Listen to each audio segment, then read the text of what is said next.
नमस्कार दोस्तों, welcome back to my YouTube channel. तो दोस्तों, आज की क्लास में हम जो है वो teacher identity, school culture and leadership के रिगार्डिंग इम्पॉर्टेंट क्वेश्चंस को, जो किसी न किसी एग्ज़ाम में पूछे गए क्वेश्चन हैं, उनको भी हम यहाँ पे डिस्कस करेंगे। और जो आप लोगों के लिए एग्ज़ाम के लिए इम्पॉर्टेंट रहने वाले हैं, उन क्वेश्चंस को भी, कॉन्सेप्ट बेस्ड क्वेश्चन को हम यहाँ पे डिस्कस करेंगे।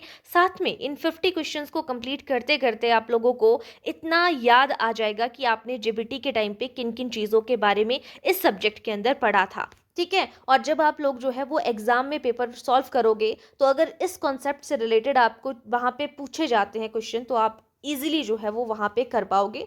तो जो सिलेबस आप लोगों के पास जो है वो गिवन है, वो हम यहाँ पे कर रहे हैं। ठीक है। तो दोस्तों, आज की क्लास को स्टार्ट करने से पहले, तो जिन्होंने अभी तक चैनल को सब्सक्राइब नहीं किया है, जिनकी आज फर्स्ट क्लास है, या जिन्होंने क्लासेस देखी हैं चैनल को सब्सक्राइब नहीं किया है, चैनल को सब्सक्राइब कर दीजिएगा, बेल आइकन को प्रेस कर दीजिएगा, ताकि जैसे ही क्लास अपलोड की जाती है आपको उसकी नोटिफिकेशन मिल जाए। ठीक है। और क्लास को एंड तक देखिएगा, और अगर आपको क्लास पसंद आती है तो प्लीज़ वीडियो को लाइक कर दीजिएगा। ठीक है। और इसके अलावा जिनकी आज फर्स्ट क्लास है, अगर आपने पिछली क्लासेस को नहीं देखा है, तो साइकोलॉजी जेबीटी कमीशन करके जो है प्लेलिस्ट बनी हुई है, वहाँ पे सीक्वेंस वाइज आप सारी की सारी क्लासेस को देख सकते हो। ज़रूरी नहीं है आप आराम से देखो इन चीज़ों को, आप 2x की स्पीड में फटाफट से सुनते चलो, कॉन्सेप्ट को समझते चलो। आपकी अगर आधे घंटे की क्लास है, 15 मिनट में आप उस चीज़ को कवर कर लोगे 2x की स्पीड पर जब देखोगे।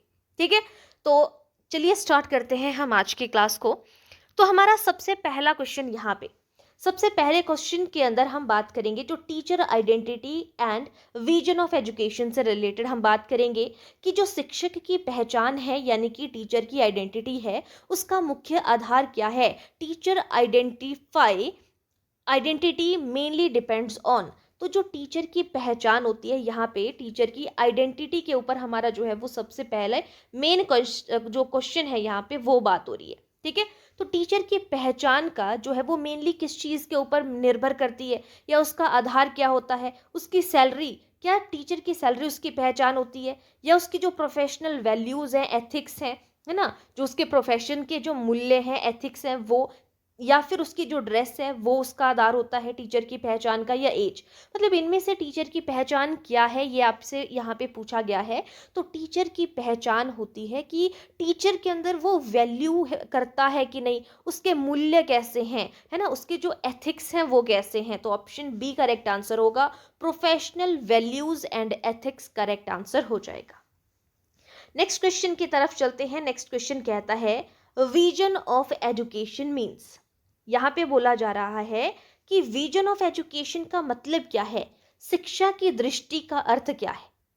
ओनली सिलेबस कंप्लीशन, कि मतलब हम ये बोल रहे हैं कि एजुकेशन है क्या, शिक्षा है क्या, शिक्षा के प्रति हम दृष्टि की बात करें तो हम शिक्षा को समझते क्या हैं, कि ये जो है सिर्फ सिलेबस को कंप्लीट करना है, या ये जो है वो शिक्षा के कुछ लक्ष्य हैं, कुछ गोल हैं, लॉन्ग टर्म गोल्स हैं, या ओनली एग्जाम का रिजल्ट हमारे पास एजुकेशन है कि रिजल्ट आ गया, एजुकेशन प्राप्त कर ली, या क्लासरूम के रूल्स है। तो ये लॉन्ग टर्म एजुकेशनल गोल्स हैं जो हमें लंबे समय तक जो है वो इम्पॉर्टेंट होते हैं। ऑप्शन बी करेक्ट आंसर होगा। नेक्स्ट क्वेश्चन है। नेक्स्ट क्वेश्चन में बोला है a reflective teacher always. Reflective teacher का मतलब होता है जो चिंतनशील होता है, शिक्षक जो बच्चों के बारे में सोचता रहेगा, अच्छे बुरे के बारे में सोचता रहेगा, यानी कि जो थिंकिंग करता है, जो सोचता है, रिफ्लेक्शन करता है ना, सही और गलत के बारे में सोचता है। तो चिंतनशील शिक्षक हमेशा कैसा होता है, जो गलतियों को, मतलब मिस्टेक को इग्नोर करता है, या लर्न फ्रॉम एक्सपीरियंस जो अनुभवों से सीखता है, या स्टूडेंट को पनिश करता है, या फॉलोज बुक ओनली सिर्फ बुक्स को फॉलो करता है। तो एक रिफ्लेक्टिव टीचर ऑलवेज कैसा होता है, जो अपने, बोलते हैं ना, हमेशा सोचता रहता है, चिंतन करता रहता है, थिंकिंग करता रहता है सही गलत के बारे में, कि क्या मैंने ये सही किया, या ये चीज़ ऐसे नहीं ऐसे होनी चाहिए। हमेशा मतलब अपने अनुभवों से सीखता है, उसके बारे में बात करता है। तो लर्न्स फ्रॉम एक्सपीरियंस जो है एक रिफ्लेक्टिव टीचर होता है। नेक्स्ट क्वेश्चन है आपके पास, क्वेश्चन नंबर 4।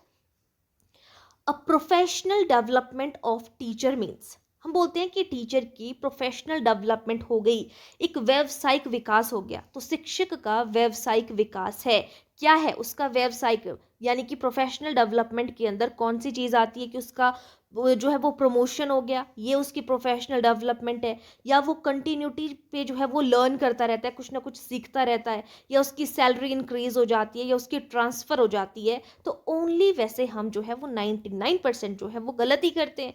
तो प्रोफेशनल डेवलपमेंट में क्या होता है कि टीचर बोलते हैं ना, बच्चा तो सीखता ही सीखता है, साथ में टीचर भी सीखता है, तो वो कॉन्टिन्यूसली जो है वो लर्निंग करता रहता है। ऑप्शन बी करेक्ट आंसर हो जाएगा, कुछ ना कुछ सीखता रहता है। ये हमारा जो है वो प्रोफेशनल डेवलपमेंट कहलाता है, और दूसरों को भी सिखाता रहता है। नेक्स्ट क्वेश्चन है, अब हम बोलते हैं कि एक गुड टीचर होता है ना, उसकी कुछ हमारे पास क्या होती है, कुछ क्वालिटीज़ होती हैं कि ये जो है वो गुड टीचर की विशेषताएं हैं, क्वालिटीज़ है।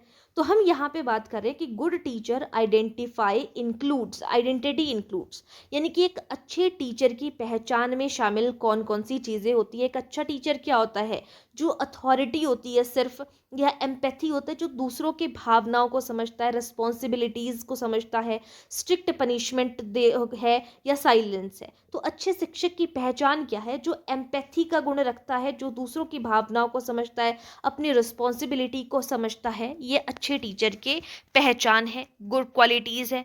ठीक है। नेक्स्ट क्वेश्चन है, स्कूल कल्चर रेफर्स टू, यानी कि विद्यालय संस्कृति का अर्थ है। तो स्कूल कल्चर क्या है, इनमें से स्कूल कल्चर किस चीज़ के बारे में बताता है।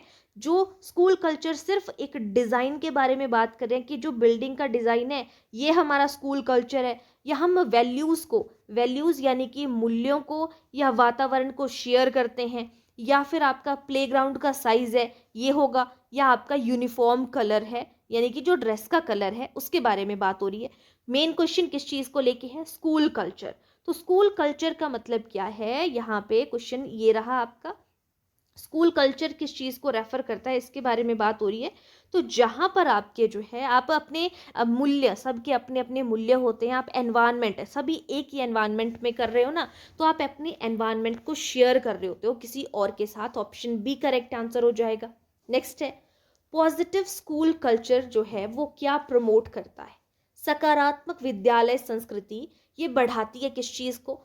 तो जब बच्चे जो है, हमने अभी जो है स्कूल कल्चर के बारे में बात की, जहाँ पे मूल्यों को, वातावरण को साझा किया जाता है, एक दूसरे के साथ में शेयर किया जाता है।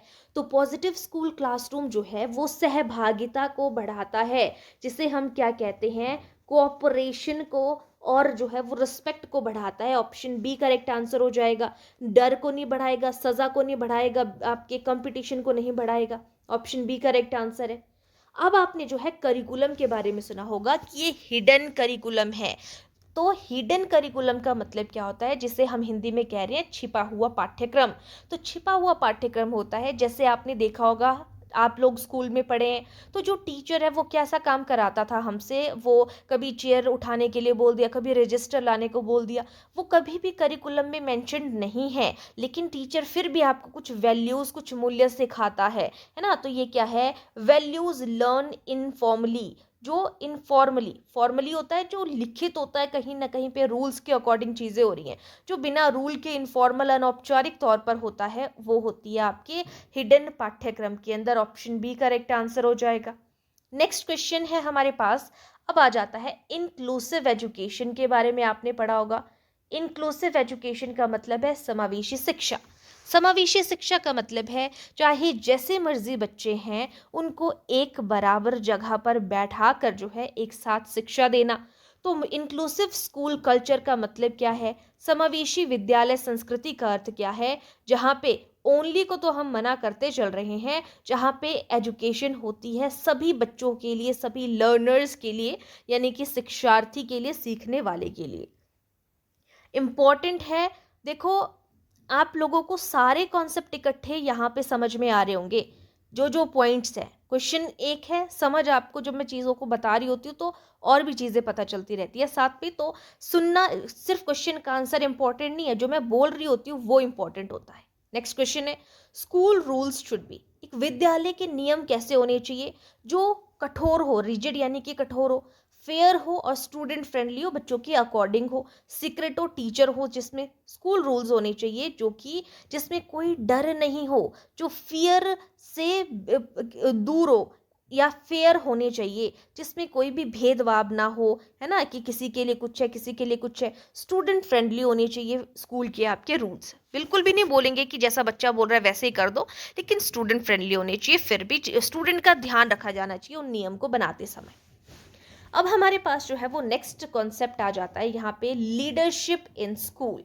ठीक है, तो लीडरशिप के बारे में, नेतृत्व के बारे में बात करेंगे कि स्कूल के अंदर नेतृत्व का क्या मतलब है। जैसे एजुकेशनल लीडरशिप मीन्स, यानी कि शैक्षिक नेतृत्व का अर्थ क्या है, गिविंग ऑर्डर्स, जिसमें हम ऑर्डर देते हैं, गाइड करते हैं, इंस्पायर करते हैं दूसरों को, पनिशिंग स्टाफ, स्टाफ को पनिश करते हैं, सिर्फ प्रशासन, एडमिनिस्ट्रेशन यानी कि।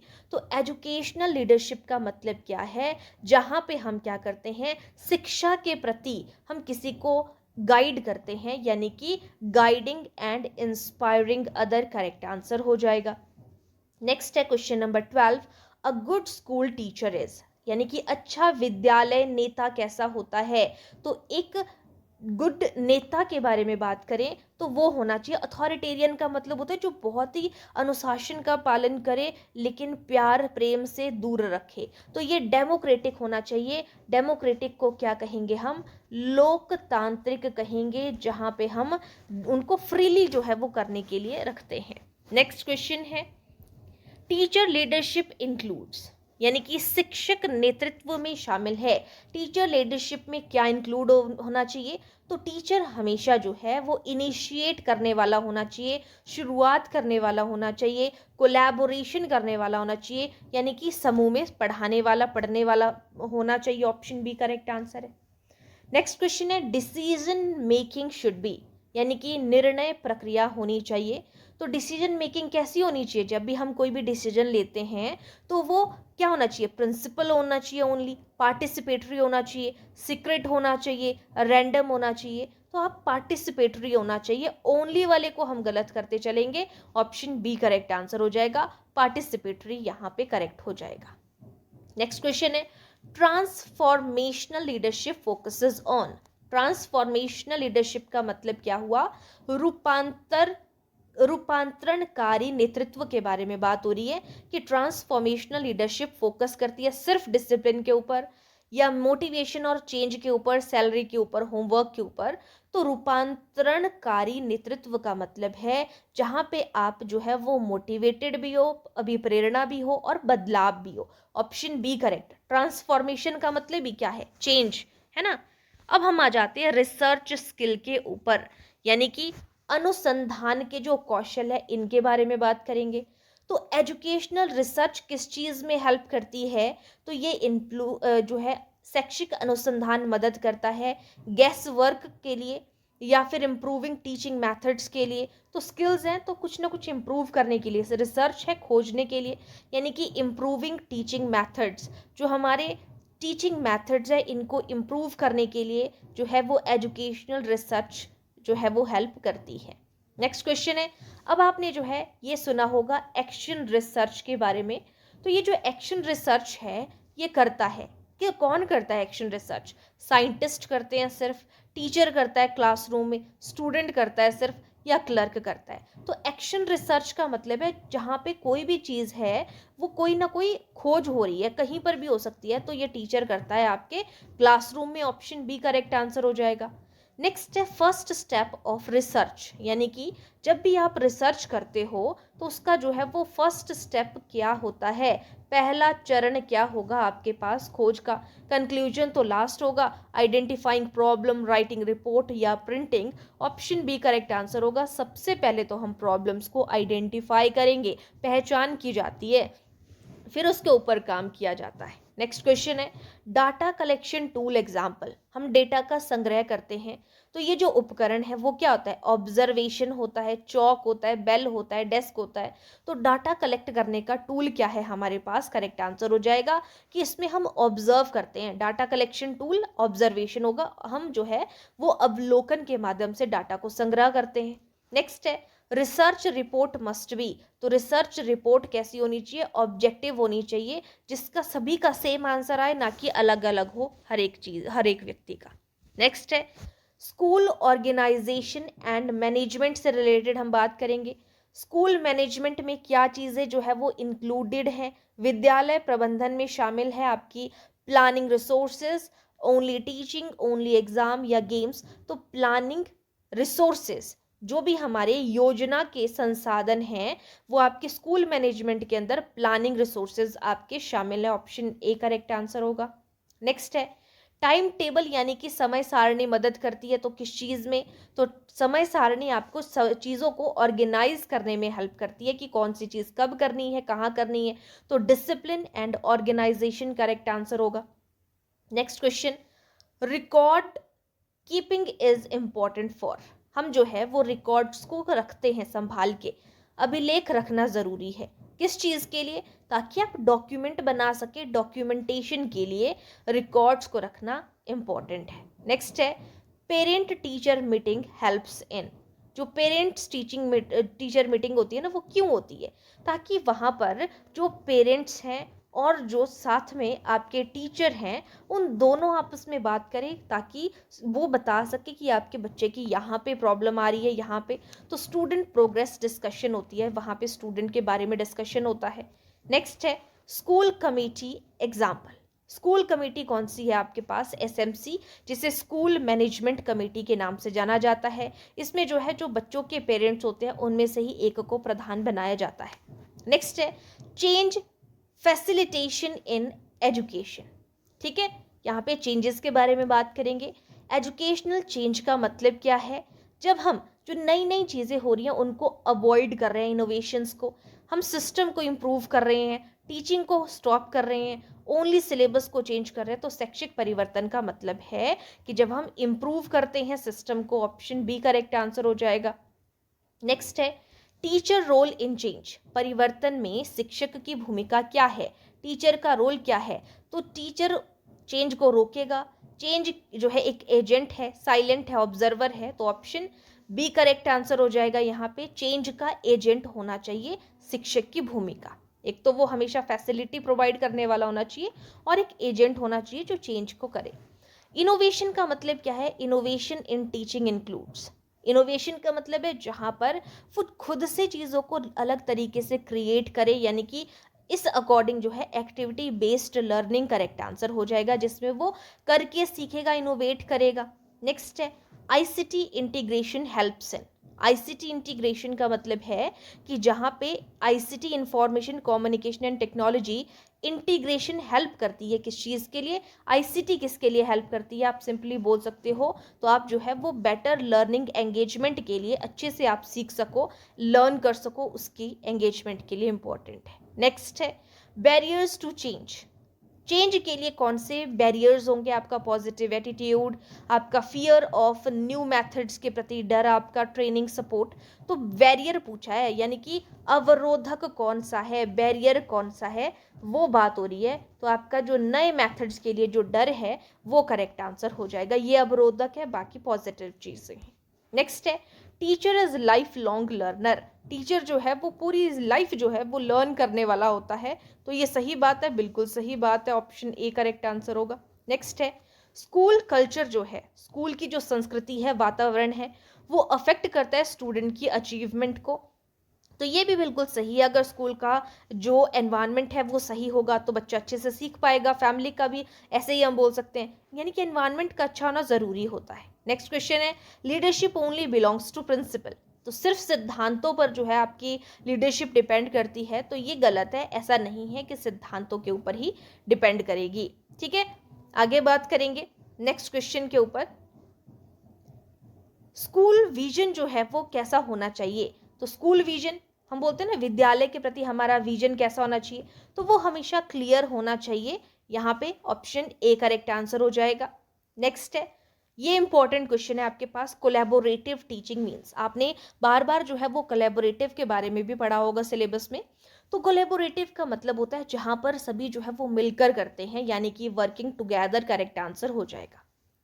नेक्स्ट है एथिकल टीचर अवॉइड्स, जो एक एथिक्स वाला, एक नियमों वाला, एक मूल्यों वाला जो टीचर होता है वो किस चीज़ को अवॉइड करता है? तो जो मूल्यों वाला टीचर है वो बायसनेस, बायस का मतलब है पक्षपात को अवॉइड करता है, वो बायसनेस नहीं रखता है।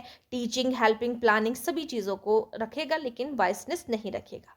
नेक्स्ट है, क्लासरूम लीडरशिप के लिए किस चीज़ की ज़रूरत होती है, रिक्वायर्स। तो क्लासरूम की अगर आप नेतृत्व करना चाहते हो तो उसके लिए आपकी बातचीत होनी चाहिए। अगर आप बातचीत करने वाले नहीं हो, आप शाय हो, तो आप क्लासरूम में कैसे लीडरशिप करोगे। तो ऑप्शन ए, कम्युनिकेशन स्किल उसके लिए चाहिए होती है। नेक्स्ट है, स्टूडेंट वॉइस का मतलब क्या है। बोलते हैं ना ये स्टूडेंट की वॉइस है, तो जहाँ पे हम बोलते हैं शोर, स्टूडेंट वॉइस का मतलब शोर है, नॉइस है।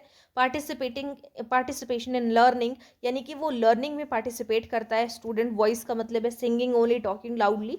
तो ऑप्शन बी करेक्ट आंसर होगा। स्टूडेंट वॉइस का मतलब है पार्टिसिपेशन इन लर्निंग।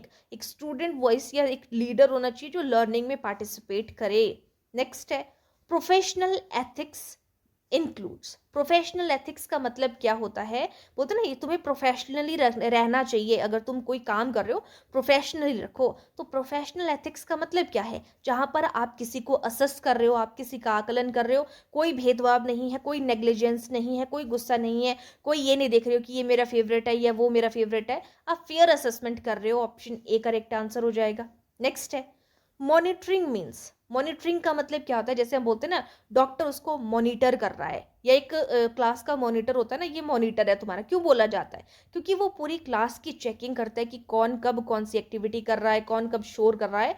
तो कॉन्टिन्यूस चेकिंग आपके पास मॉनिटरिंग कहलाती है। ऑप्शन ए करेक्ट आंसर हो जाएगा।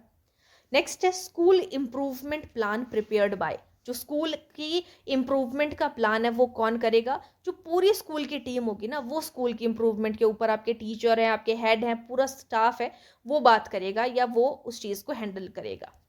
नेक्स्ट है, टीचर डायरी हेल्प्स इन। जो टीचर डायरी होती है ना, वो किसके लिए हेल्प करती है, वो आपकी लेसन प्लानिंग के लिए हेल्प करती है कि आपने कौन सी चीज़ कब किस दिन पढ़ा दी है, वो आपको हेल्प करेगी, जो स्टूडेंट टीचर की डायरी होगी। नेक्स्ट है, फीडबैक शुड बी। जो हम बात करते हैं फीडबैक, यानी कि जो प्रतिपुष्टि जिसे हम कहते हैं, कि प्रतिपुष्टि प्रोवाइड कर रहे हैं बच्चों को, फीडबैक दे रहे हैं, तो वो होनी चाहिए, कैसी होनी चाहिए, हमेशा क्रिएटिव या कंस्ट्रक्टिव होनी चाहिए, जो कि रचनात्मक हो। हर चीज़ों को क्या करे, अलग तरीके से बच्चे के अंदर मोटिवेशन लाए और बच्चा उस चीज़ से उस किसी न किसी चीज़ के बारे में सीखे। नेक्स्ट है, इफेक्टिव लीडर जो है वो एनकरेज करता है। तो इफेक्टिव लीडर या प्रभावी जो लीडर होता है वो किस चीज़ को एनकरेज करता है, कि वो नए बच्चा जो है नई से नई चीज़ों को इन्वेंट करे, इनोवेशन को करेक्ट आंसर हो जाएगा, उसको एनकरेज करे। नेक्स्ट है, स्कूल क्लाइमेट मीन्स। तो स्कूल क्लाइमेट का मतलब क्या है, जो स्कूल का वातावरण है, यानी कि आपका जो जैसा भी एनवायरनमेंट है, यानी कि इमोशनल एनवायरनमेंट है। ऑप्शन ए करेक्ट आंसर हो जाएगा। वेदर तो आपका जो है वो बाहर का हुआ, है ना, या आपका टेम्परेचर, रेनफॉल, ये तो कहीं की भी बात करते हैं। तो स्कूल के माहौल के बारे में हम बात कर रहे हैं, स्कूल क्लाइमेट से ये लेना है हमारा मीनिंग यहाँ पे। नेक्स्ट है, टीचर ऑटोनॉमी। देखो ये ऑटोनॉमस और ऑटोनॉमी का आपको पता होना चाहिए, डिफरेंट पॉइंट पे आपके पास जो है ये क्वेश्चन बनता है। तो टीचर ऑटोनॉमी का मतलब क्या है, स्वायत्ता की बात कर रहे हैं। तो जहां पर टीचर जो है वो खुद से करे, स्वायत्त कहेंगे हम इसे हिंदी में। तो प्रोफेशनल फ्रीडम होती है, जहां पे वो प्रोफेशनली अपने आप चीज़ों को करता है, अपने लिए करता है। ऑप्शन ए करेक्ट आंसर हो जाएगा यहाँ पे। और आज का सेकंड लास्ट क्वेश्चन है, एजुकेशनल प्लानिंग शुड बी। तो एजुकेशनल प्लानिंग कैसी होनी चाहिए, तो कंटिन्यूटी पे होनी चाहिए, लगातार होनी चाहिए, सिस्टमेटिक होनी चाहिए, कि कब आपने कौन सी चीज़ को जो है वो बढ़ाना है, मतलब प्लान करना है और अच्छे से बिल्ड करना है। और आज का लास्ट क्वेश्चन, मेन गोल क्या है आपके पास एजुकेशनल लीडरशिप का, शैक्षिक नेतृत्व का मेन गोल क्या होता है, ताकि बच्चे के अंदर जो है वो इम्प्रूवमेंट लाई जा सके। कैसी इम्प्रूवमेंट के बारे में बात करें, बच्चों के शिक्षण में इम्प्रूवमेंट ला सके, लर्निंग इम्प्रूवमेंट लाई जा सके। ऑप्शन ए करेक्ट आंसर हो जाएगा। एजुकेशनल लीडरशिप स्टूडेंट लर्निंग की इम्प्रूवमेंट जो है इसमें मेन गोल होता है। तो यहाँ पे इस सब्जेक्ट के भी हमने जो है वो top 50 most important questions, previous years included questions को हमने यहाँ पे कवर कर लिया है।